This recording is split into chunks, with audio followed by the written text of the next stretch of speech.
Kendaraan terdiri dari roda 2 dan roda 4 ini sengaja diparkirkan di halaman depan Polres Lubuk Linggau karena menggunakan knalpot racing atau brong setelah terjaring patroli hunting yang dilakukan oleh Polres.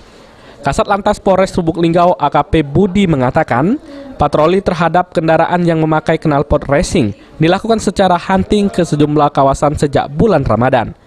Hasilnya, sejumlah kendaraan yang diamankan petugas.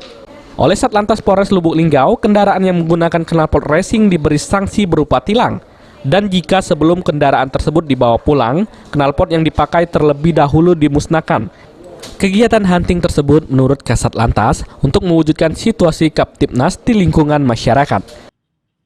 Kalau kendaraan kemarin saya bilang ada 16 kendaraan selama operasi belum puasa ya.